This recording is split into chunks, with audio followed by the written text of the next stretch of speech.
series. So before we start, today is, first of all, today's Tu B'Shvat. The birthday is really Rosh Hashanah, the New Year trees. In a general sense, pretty much what we do this morning, because the top tells us that the world is divided up into inanimate objects, things that grow like trees, the animal being and the human being. Kabbalah teaches us that each has four elements, like we have the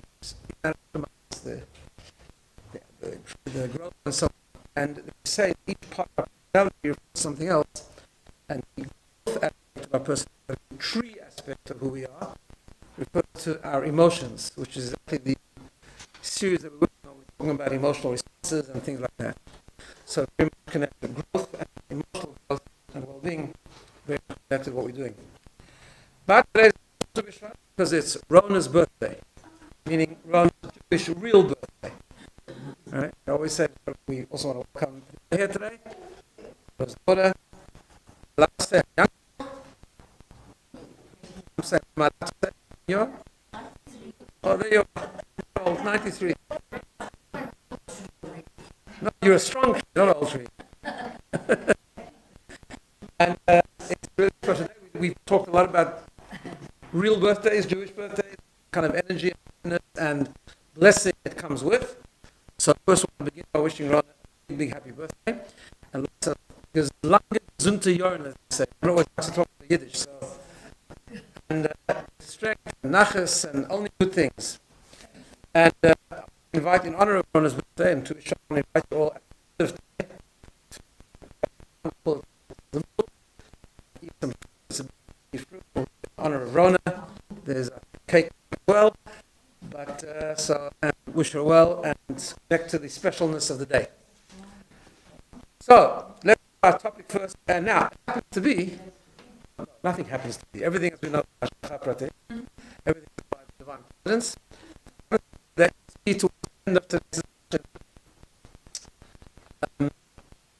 Concept we're going to talk about, some of the concepts we talk about is exactly, you'll see at the end. I'm not going to give it away. But we'll get there. But let's do the shir and then we'll have a celebration. So let's begin by reviewing. Today's review, not always review, but today's review is actually relevant to today's discussion. It's also important just to review a bit more stronger this thing that we normally do.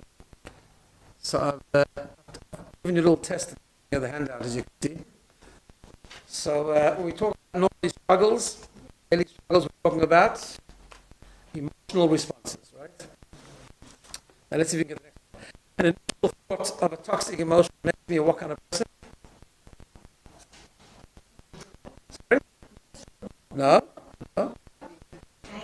So an initial thought of a toxic emotion, we said yesterday, what does it make you? An initial thought. What does it make you? A normal person, correct. Very important, because we never beat ourselves up for having thought, especially initially, we spoke about it, right? And then we talk about response to after we had the initial thought. What is our first strategy, which is a general strategy for all distracting thoughts, is exactly of distracting ourselves completely away from it, not even fighting from it, even distracting, as we learned last week, even distracting ourselves away from ourselves. We're not too involved in let's take ourselves a little seriously. Anyway, I think we'll do as we said last week. We talked about it last week. We talked about these different types of things like worry and anger and rage, things like that. How do you think of something else? How do you distract yourself? We gave ideas, thinking of something else, doing something, perhaps kindness, something for someone else. Getting into a happy mood, music, singing a song, dancing. All this stuff is not easy, initially, particularly, but if we can master it to a certain degree, it's very liberating. Now, we did say last week, also this is important to today's discussion, that there are three types of emotional distracting thoughts. One is things thoughts just create, the reality is just something created within ourselves, has no basis.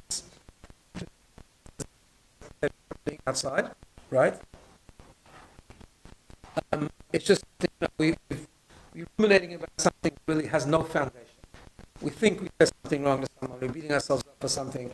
It's got no foundation and it makes no sense. It's that, right? It's our own reality.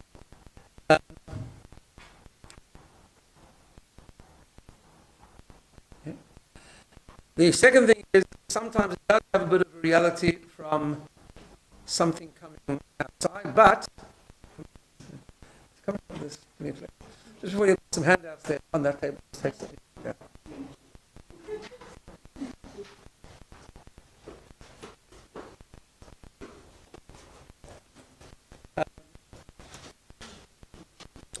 But we're just exaggerating it. So it's a small thing, it happened, but we're making a way of exaggeration. And the third thing was, it actually does have a foundation. With the things going on in our life, us to worry, of course, us to think about things.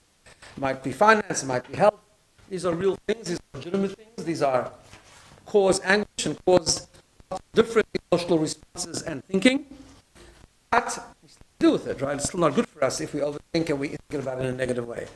So what we concluded last week is that the response, in order not to be entangled with it, the concept we spoke about last week, distract ourselves from thought is a strategy for every type of thought. The question is what we do later. There are certain things we do need to then go back and strategize. Like we spoke about last week, sometimes you have to set aside time when you're in control, when you're more composed, when you're calmer, and deal with it by learning something about it, by understanding how we can reframe our thinking, understanding why the thinking process is not good for us, why it's not healthy, and kind of do that as we go along. So one of those strategies we're going to talk about today with a specific area. So today we're going to talk about is where we are not content, jealousy. They're connected, they're not exactly the same thing, but they're connected, right? So let's why do I say they're different? Because obviously they're connected. When I feel jealous of something, because I'm not happy with what I have, I'm not happy with the things that I have. So obviously they're connected, but they're different. Why they're different? Because let's just deal with jealousy. I want to talk about discontent, but let's talk about jealousy. Jealousy can be quite powerful and quite irrational. And normally what jealousy comes from is, or what it's fueled by, is the concept of our own ego, our own egocentricity, where we need to be on top. And this thinking that my dominance, my importance, my success is connected with the failure of others, right?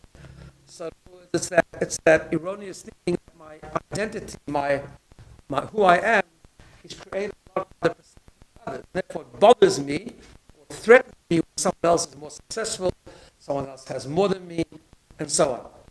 I think many years ago I told you this shtetl story. There was a guy who was observing. There was a rabbi in a shtetl, and he used to often deal with questions. People would come to his door and ask him questions. Or he would deal with litigation where two people would have a financial dispute, whatever the case was. And he would adjudicate. And he would be the judge, and he would listen to both sides, and he would then ask him, as they say, right? He would rule who's right and who's wrong. So one day someone would to the financial dispute over a very, very small sum of money. Like it was so significant, but that doesn't matter. The rabbi's role is to take every case seriously, and he listened to the two sides, and he ruled in the favor of one person. So the other person, who lost the case, blew up at the rabbi. He says, "What rabbi? Anyway, probably favored him, but he just let him have it. He got very angry." Someone else was there, walked up to him afterwards, and he says, "I need to ask you a question.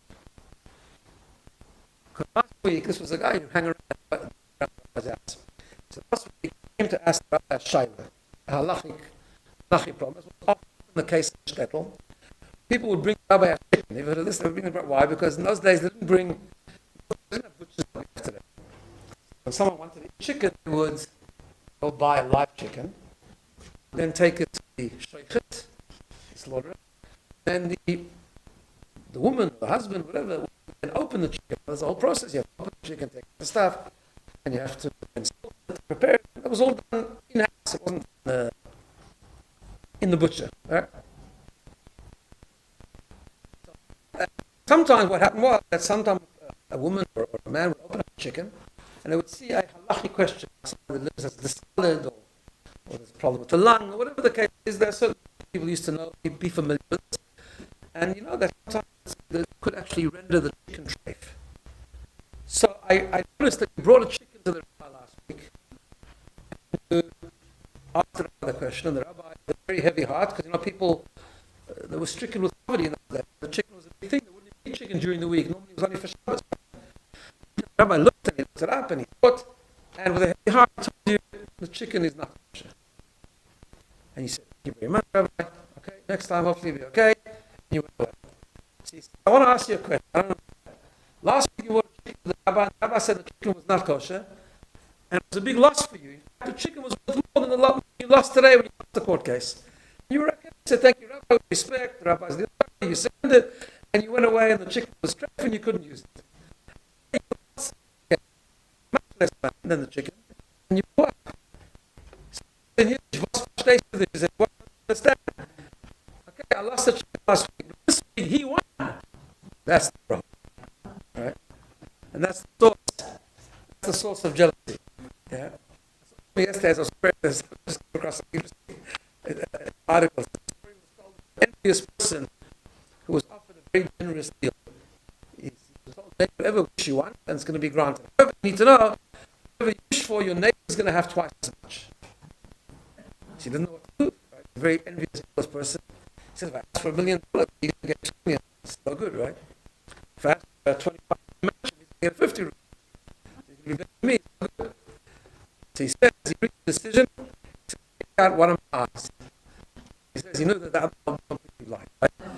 Now, it's a very bad story, a very silly story, but the truth is that we all have a trick of that sometimes, right? Sometimes it's a feeling of jealousness. Now, jealousness, being not just an act, it's an emotion, it's a feeling. And maybe we don't have it sometimes with money, we have it with other things. Right? Sometimes people get threatened by the success of others. That's got to do with ego and actually fragility, insecurity, because we measure ourselves by success. We are doing very well. Therefore, of course, we need to measure ourselves by who we are and be content, be happy with what we are doing. It's interesting that in the 10 Commandments, happens to be this week's parsha actually, coming we're going to read 10 Commandments. In the 10 Commandments, in the Torah is mentioned twice. So the 10th commandment is do not covet. Someone else's house, someone else's thing. The language in this week's parsha and later on in Deuteronomy and Varim where it's mentioned is different. This week it's Lord Tachmod, and later on in Torah, Lord Titzaveh, means you shouldn't desire. So there was a great stage called the Sefer Achim, he explains the following: two different mitzvot. This week it's more practical mitzvah. Lord Tachmod, the Talmud means you should desire something that someone else has, to the point where you go and harass them, right? And you drive crazy until they sell it to you, until they give it to you.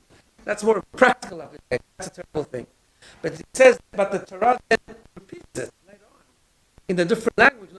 Lord Titzaveh, you shall not desire, because even if you don't do anything about it, the mere fact that you want something that belongs to someone else is a toxic thing. It's not good for you. It doesn't affect the other person necessarily unless you arrest them. But even if you don't arrest them, you just have that desire within, that strong desire within you, that in itself becomes a problem, and that's prohibition almost in the Torah, because it's bad for us to want something that belongs to someone else. Okay, so that's strong feelings of jealousy, and I want to sort of just go through that. But that's what really we're talking about today. We're talking about something which is much more subtle, related to jealousy, but it's much more subtle, more the idea of being just unhappy with what we have, discontent. We're not because of something any particular, it's just we're not happy with our own situation, our own life, on any level, right? What that brings to you see all this happiness. right? We all want serenity, we all want to feel settled, calm, and serene, and be okay. And sometimes we find that we don't seem to ever achieve it for a while, because we always think, I'm going to be okay when I have this. When my kids grow up, stop annoying me in the house, and I'll be okay. When, sure, but then when you grow up, you find out your kids forever, right? Yeah. When I have an extra bedroom, I won't feel so cramped. Just need that extra renovation. When I have that, when that extra $10,000, that's going to make all the difference. Right? It's always when I have something. When I have then I'm going to be happy, right? Now I'm not happy. I'm never happy now because the present always seems imperfect, too imperfect to give me happiness. Right? And that's a problem. That's a problem with content. And probably more common than jealousy. I mean, everyone is jealous. Sometimes it's a bad thing. We know jealousy destroys a person. The Father tells us that lust, overindulgence, jealousy, and pursuit of personal glory are three things that will destroy human beings. But, okay, most people maybe contain their jealousy and they're not over-jealous. But discontentment, many people do have. Many people have thoughts of discontentment and emotions and the feeling of, why don't I have this? Why isn't it like that? And this person becomes nicer when I have this baby, when I have all that kind of thing. Right? Why don't we have that? So the perspective we have to develop is a number of different components. There's first of all the perspective, and then there's also strategies of how to internalize that perspective. First thing, we have to talk generally about a perspective. Again, when that feeling brings us, try and distract yourself, but you also have to deal with it at some point. Like, why am I doing something? What's happening?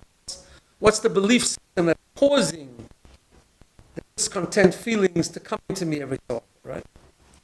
So first of all, we have to develop a general perspective, which is really a foundational perspective. And it comes with a few components, things we've talked about before, but it goes like this.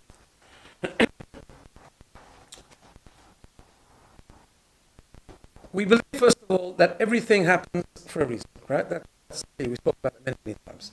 Fundamental thinking has hashgacha pratit.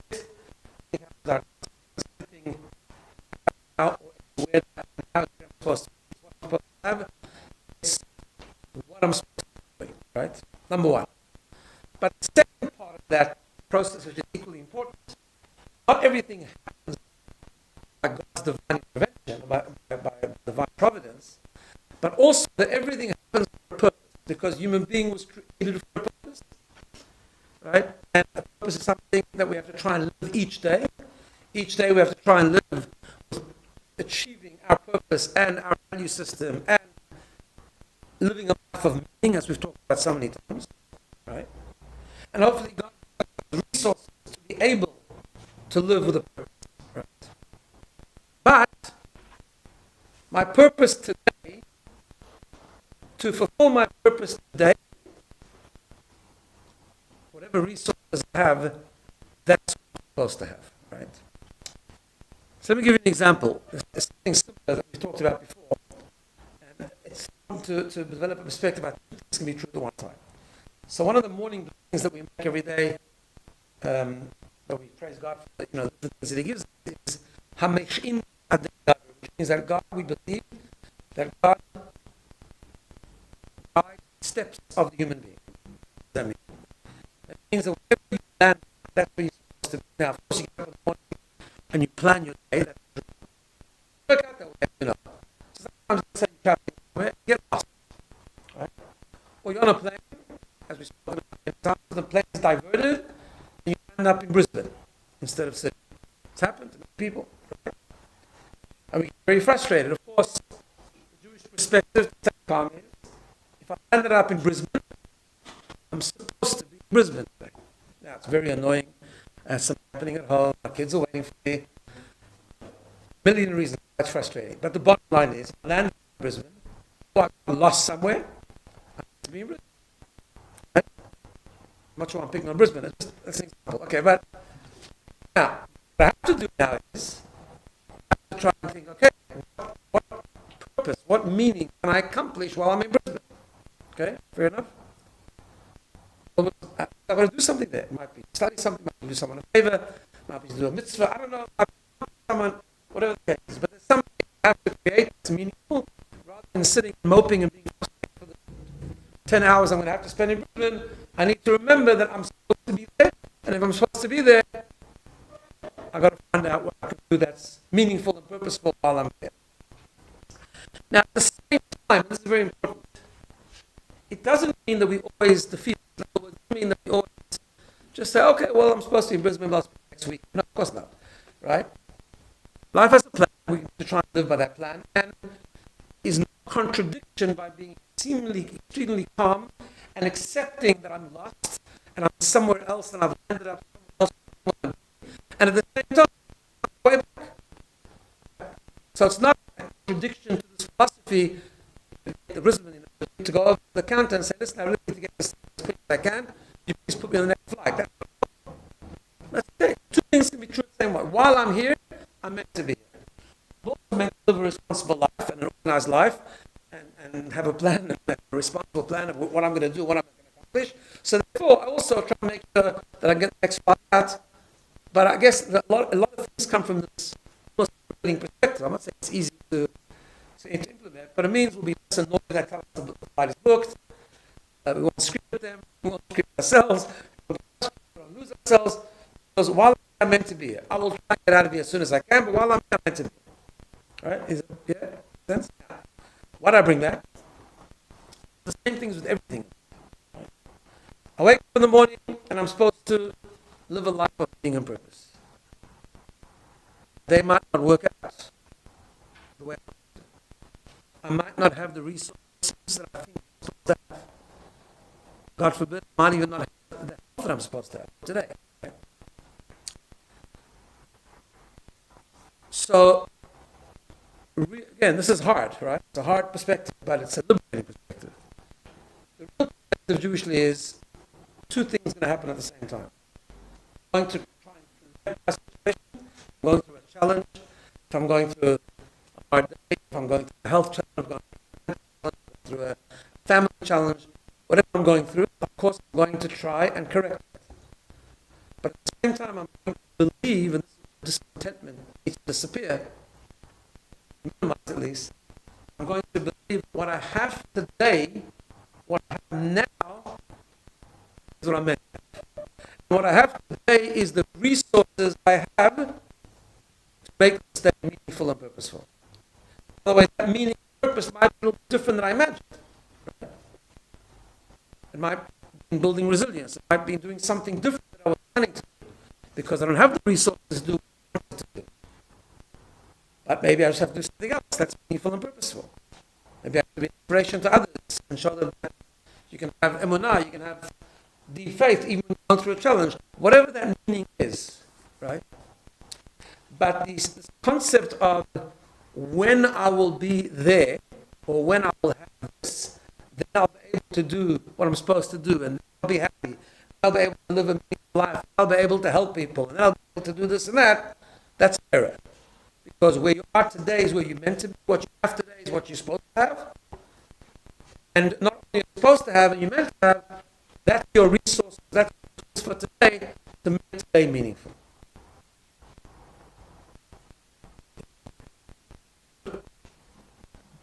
Easy to talk about. Much harder to implement. There is the perspective. Now, let's see how to apply that perspective. In other words, I'm still going to work, as I said, on improving things, but what I have in the present is for my purpose for today, it's my fulfillment for today, it's my contentment for today. And that's what I'm going to use to its fullest to make today meaningful. In other words, my circumstances may change tomorrow, but my values will be the same. The same as yesterday and tomorrow, and the resource I have today is what I have to live to the fullest of my values. A very fascinating story in the Talmud. Cryptic story. I have revisit the story for many years. I read it once. I read the story, but I read the explanation of Tversky's books many years ago. There was a great page in the Talmud called Rabbi Yochanan. He was older already, and he got unwell. I guess people felt that this is like towards the end. He was really, really unwell. So a number of his students came in to visit him. I guess he was unwell and made him down, so he tried to strengthen him.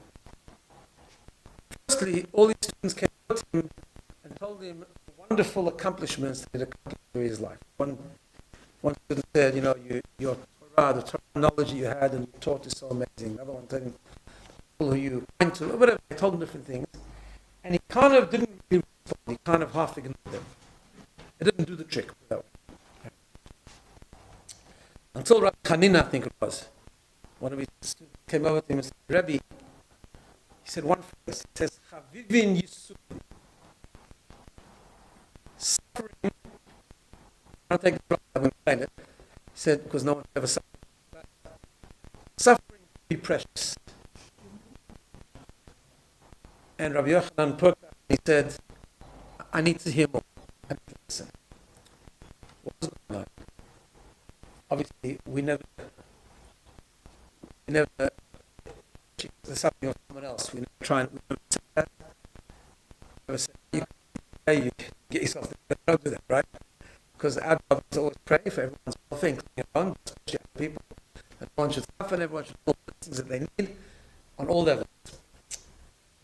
Something under the surface was happening. It was like this.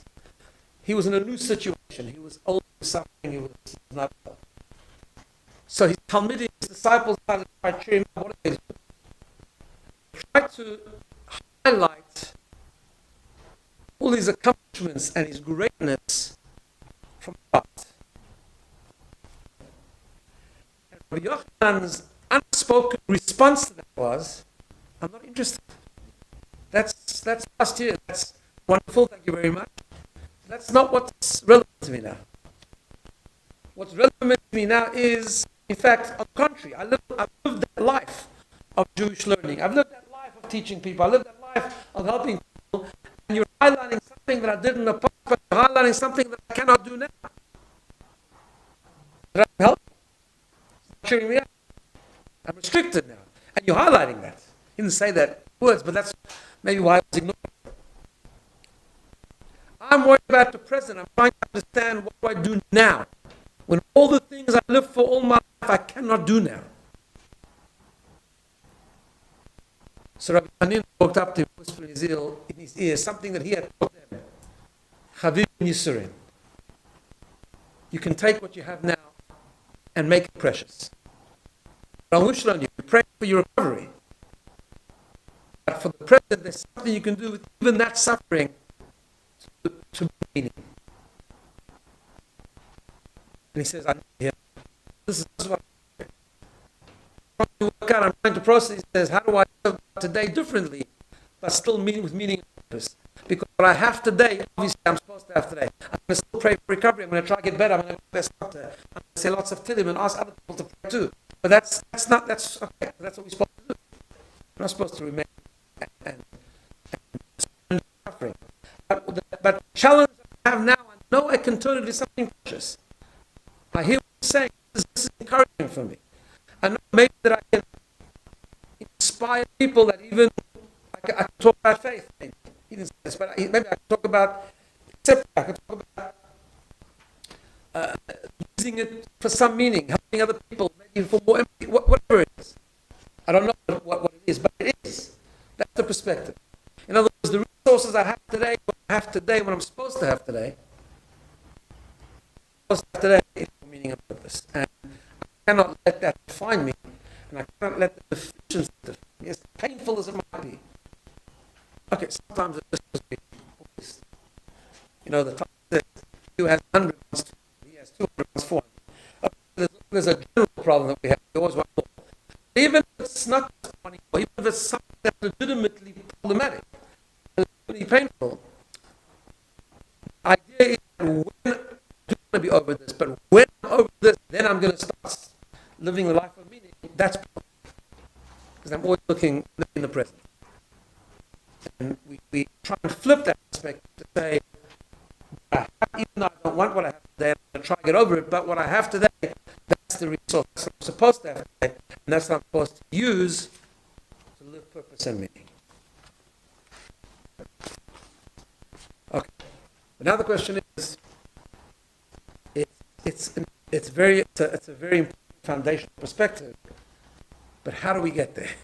What's the tools? How do we practice? I just want to mention again, we talk about things that are difficult because we always talk about things in absolute, so we can aspire. We want to get there, of course we will. Like the idea of trying to liberate ourselves, stuck in that paradigm, and at least have the ability to sometimes move on or a little bit, or change things a little bit, and maybe a lot eventually, but it's more of an aspirational sort of journey, right? So,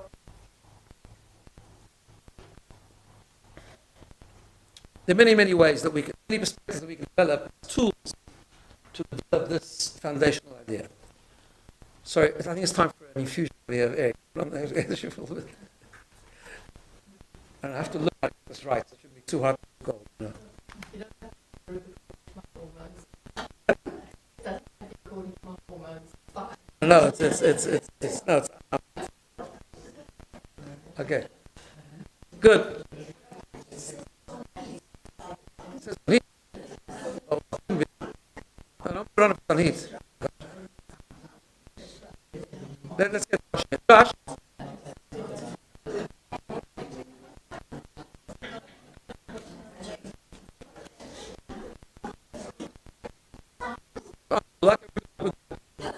Okay, so Kabbalah teaches us a very interesting thing. Kabbalah teaches us in the world is remembered. Right? Now, when God first created the world, I didn't mean Kabbalah teaches us good and bad. That's reality. But now we know even without Kabbalah. But Kabbalah, when God created the world, you know the story of the first sin, the tree, right? So the snake came and convinced Adam and Eve to eat from the fruit and so on. So, God created the world, He created purity, He created holiness, but He also created what we call Kabbalah. Kabbalah means impurity and the embodiment of evil and so on. But the initial design of the creation is that impurity was contained like in a capsule. It wasn't mixed with it, right? So basically, what Kabbalah teaches is embodied and contained in the snake. But when the Chet Eitz Hadas, since the sin, the very first sin, a few hours after the creation of Adam and Eve, took place, the world descended into a lower level where good and bad became mixed. And therefore, in Hebrew first then translate, in Tov below Ra below Ra below Tov. There's no absolute without a bit of bad, no absolute without a bit of bad. Now, why is that an important thing in terms of our personal growth?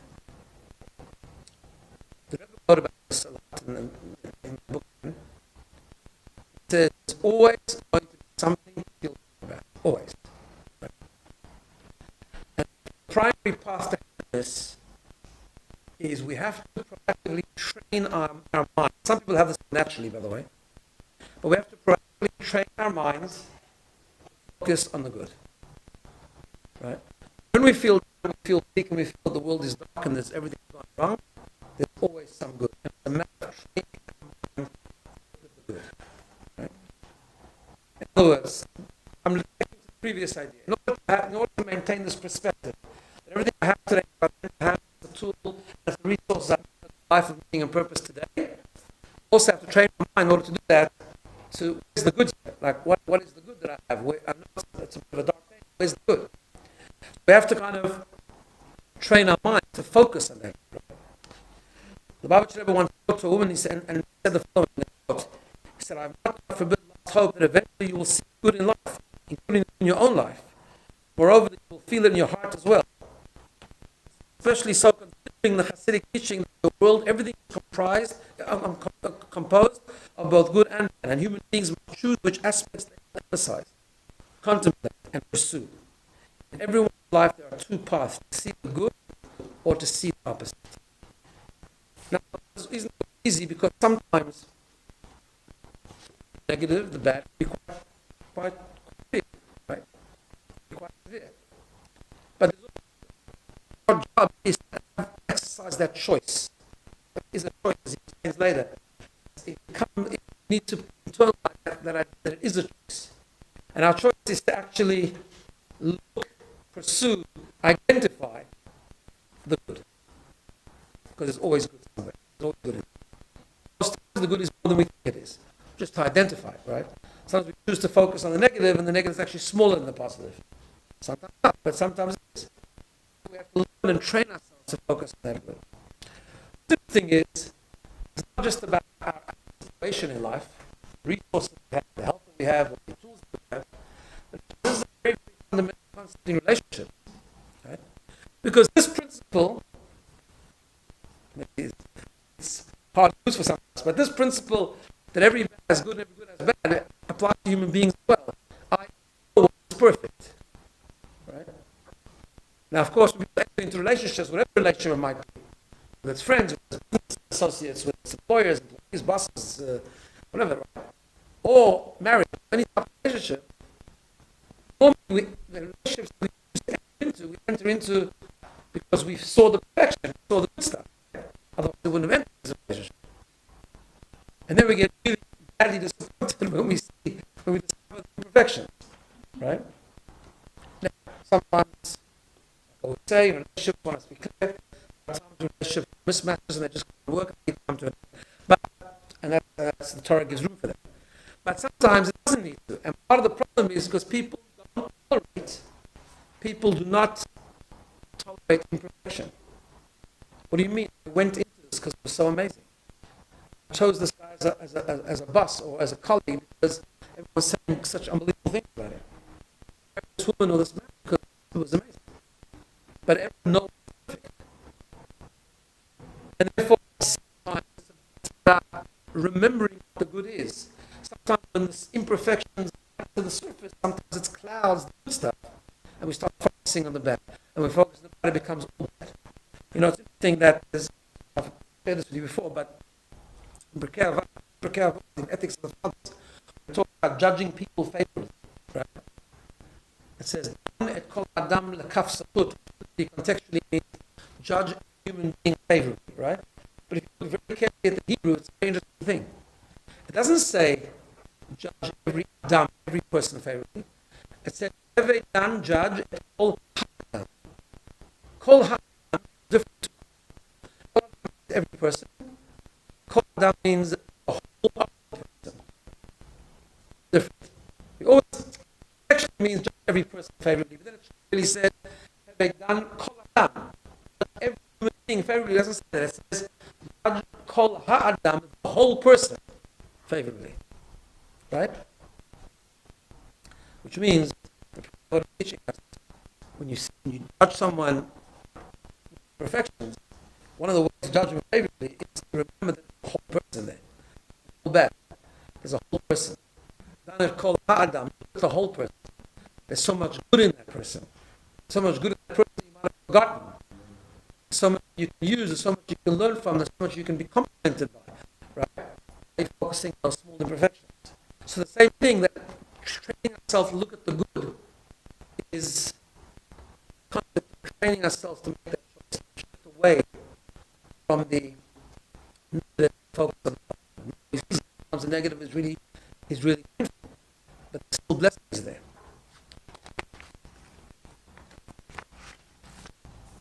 Which the reason that it's hard today particularly, and I think people struggle with this, is because we find it particularly hard today to handle discomfort and to handle imperfection. And it's a result of the society that we live in, it's a result of affluence, it's a result of having things. We don't do well with hardship. It's one of the things today that's more around than previous generations, right? A little story that I just heard recently. It was once understood that life doesn't always have to be easy. Not perfectly, anyways, right? There was a rabbi who lived in New Jersey. near Marta, near my wife from Medina's from, and there was Rabbi G, passed away already. And his son is still today. He runs an AM, the JM AM it's called, Music and AM. It's a radio station every week for 3 hours. Lovely Jewish music and talks. Very clear. His father, Rabbi Siegel, was a prominent rabbi in New Jersey, and he was very close to the Lubavitcher. He wasn't alone necessarily. He had many problems with him. From time to time, he used to run a lot. From time to time, the Rebbe would call him in, ask to see him, and he would ask him that when he struggles, he should do certain things for him. He should accomplish certain missions. This was after the Rebbe passed away, eulogy 30 days later, told the story. And he said one time the Rebbe called him in, I think it was the time, when it was still former Soviet Union and communism and so on. He said he has no idea how the Rebbe knew that he was taking this trip. Anyway, he called him in and asked him to do something. He gave him a very complex mission to do for him when he was. When he came back, he went into the report back, and he told him that I accomplished the mission. Right? They added to the Rebbe that he spoke to the Rebbe in Yiddish. The Rebbe soll wissen, the Rebbe should know it was extremely challenging. Extremely challenging. This is the mission. So he said with his glowing eyes, he said to him, Rabbi Siegel, he said Yiddish, when you made a contract with Abraham, since when did you make a contract with God that life is going to be easy? It's interesting perspective. In previous times, it was like understood that things are challenging. Here to work hard. Now, obviously, we pray for only good. We pray to God to be tested, and everyone should be blessed. And we live in a blessed generation. We should be okay. We also have to remember that not everything has to go smoothly. And when things don't go smoothly, we need to train our minds to look at the positive. I think I've shared this with you before. My grandfather, Rabbi Eloy, he was an extremely. Always look at him. I remember he was an extremely healthy human being. He was physically healthy, but he was just a very well balanced. He had great sense of self, he could laugh at himself, and he knew how to take rest. He was like very balanced and very, very, very content. My contentment. He was an extremely content person, a very, very healthy individual. And when I was very, very young, I always thought that he had a good life because that's what he was. He was just a very good person. Only when I got older, I realized what a rough life he had when he was young. He lost his mother to starvation when he was a young boy. There was poverty. His family was extremely poverty-stricken. He really wanted to desperately learn in yeshiva, and he was forced to go to work at a very young age. Eventually, he ran a wanted to learn in yeshiva. But everything was difficult, right? And he was like the happiest person. But it's just because we look at that generation, focus. But there are real challenges, and those challenges are legitimate, and they're real, right? But it's a shift of the mind. It's a choice that we make sometimes when things are challenging. It's not easy.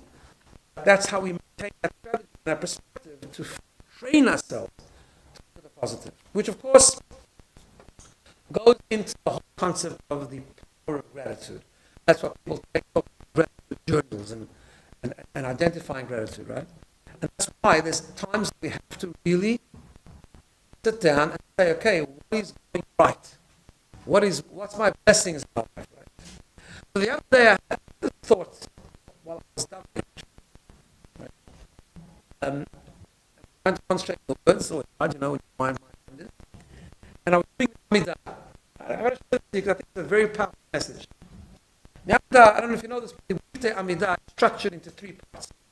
The first couple of blessings is like a session where we praise God, we connect to God, so we acknowledge the greatness of God, the greatness of our forefathers, and so on and so forth, the holiness of God and so on. Then we spend 13 blessings asking God for personal requests, which is the definition of prayer. That's okay. We're supposed to. If we're missing something, we have to ask God. If we're missing health, we have to ask God. Refa'enu. God, heal us. If we're missing sustenance, if we're missing livelihood, we have to ask God. Barei chaleinu. Bless the fields. Be good rains. Be good culture. The economy should prosper. Should we have comfort? We have economic success. It's all part of the Amidah. There's a general blessing called Shachaleinu. If we haven't been by one blessing, we can't think about it. Prayer where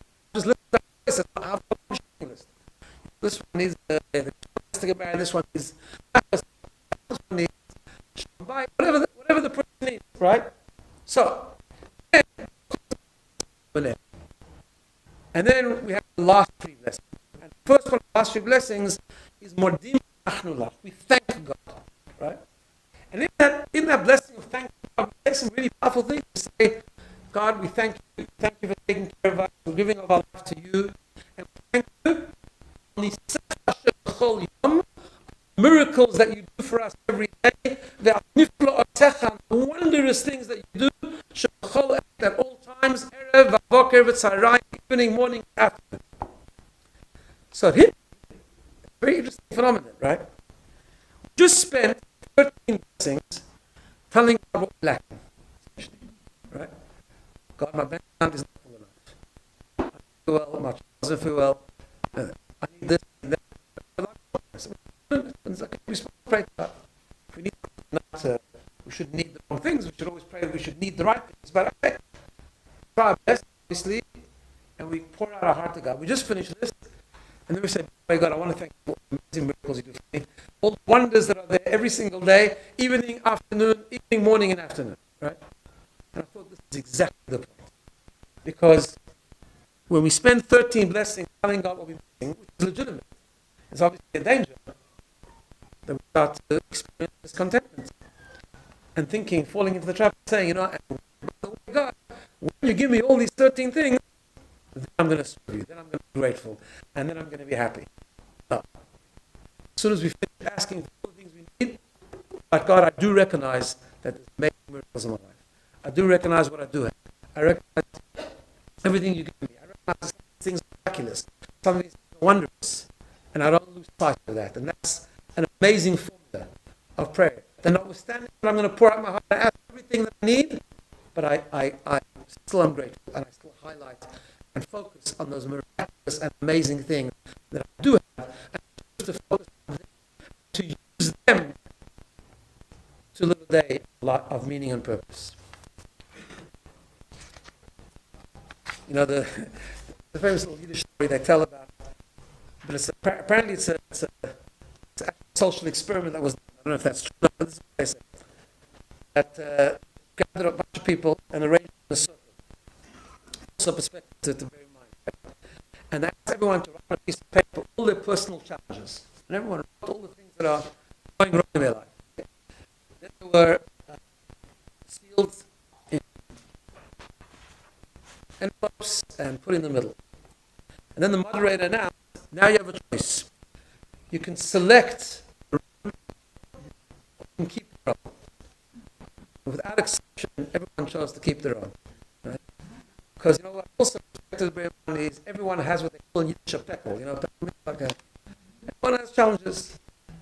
We don't have everyone else's challenges. Everyone's got to get us and make them work. Right? King Solomon says, and the point, right, that it actually is a choice. King Solomon says that the famous phrase in King Solomon's works, I think it's Proverbs, which says, "Tov leiv mishtet tamid." A person has a good heart, a person who's but people don't know that verse has a first part, the first half of the verse. And the first half of the verse says,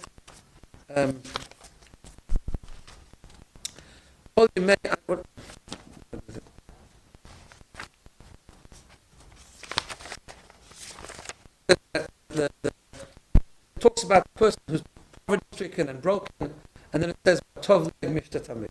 In other words, we view our circumstances as the defining part of how we're going to feel, or do we bring our feeling from the inside?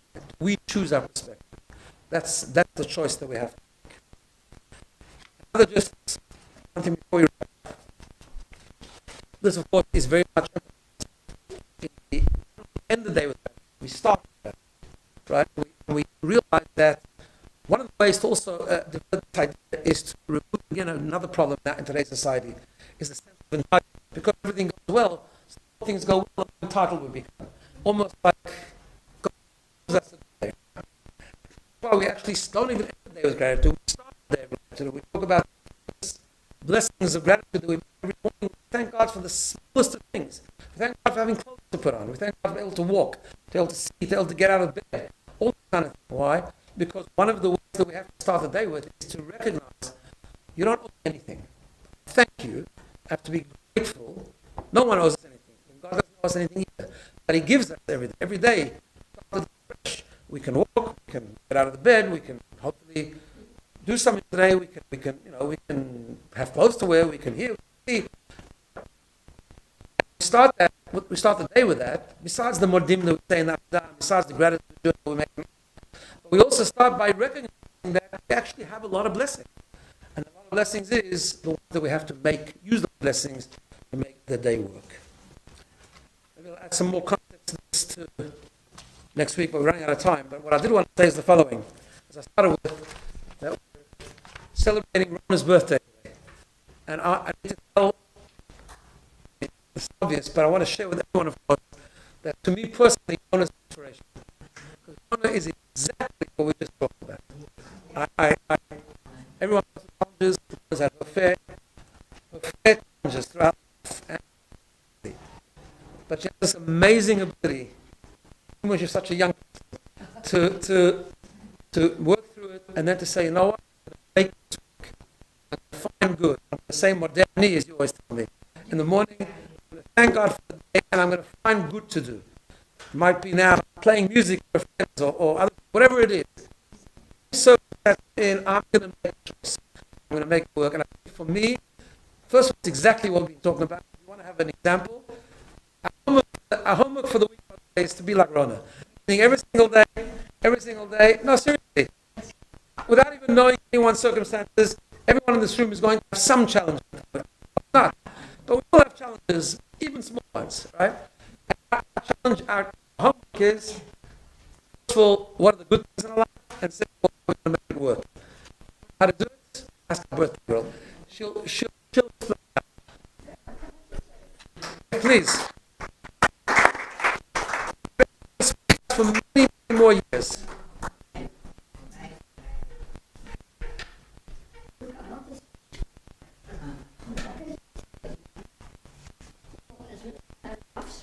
Is not a tall road.